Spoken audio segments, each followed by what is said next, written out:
it's just trying to understand as much as you possibly can. You know, I think that a lot of this stuff really kind of lives in a place where you have to just kind of sit down and do the work. You know, I think nothing about this movie or this character was kind of easy to wrap your head around or was kind of like handed to you for all of us. I think it was really complicated, nuanced material. These characters are complicated and nuanced, and we had a responsibility to try and do as much homework as we possibly could up until literally a month ago when we finalized this film. I mean, up until then, we were still working at it to really make it as accurate as we possibly could. You just have to kind of sit down and do the work. So Kayla's a fictional character, but her experiences are an amalgamation of a number of women's experiences at Fox News.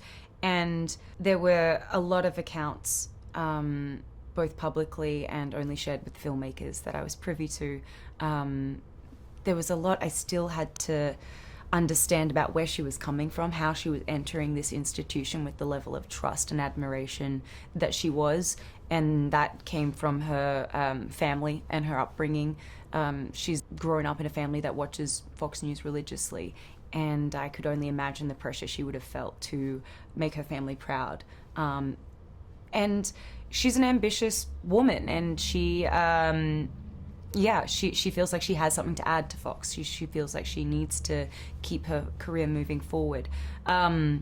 There were things that I understood about her immediately, and there were things I didn't understand about her. And it was interesting to talk to Charles and Jay, who both, interestingly enough, grew up in families that watch Fox News, as a lot of families do in America. So there was a lot I could just understand through chats with them. There was a lot of research I did online, which is Twitter was a great tool, following conservative Republican millennial girls was a fascinating exercise. I started a fake Twitter account and just found a lot of great accounts to follow, and that was informative.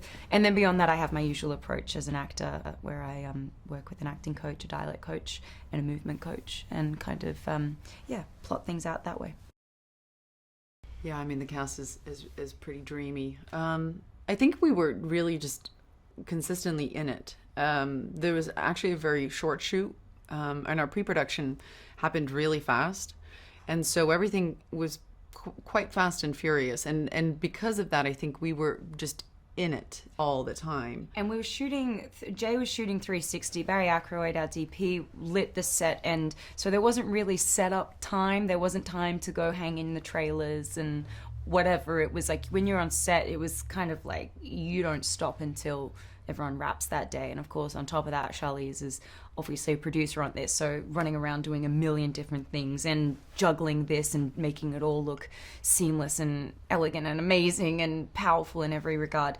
But I think any offset moments we had, I was just like really getting advice from Nicole and Charlize, and like, okay, how do you do this? How do you do with that? What did you do at this point in your career? And blah, blah, blah. And I really found, you know, both of you guys were great mentors throughout this process, and it was just nice to have bonding time, I would say.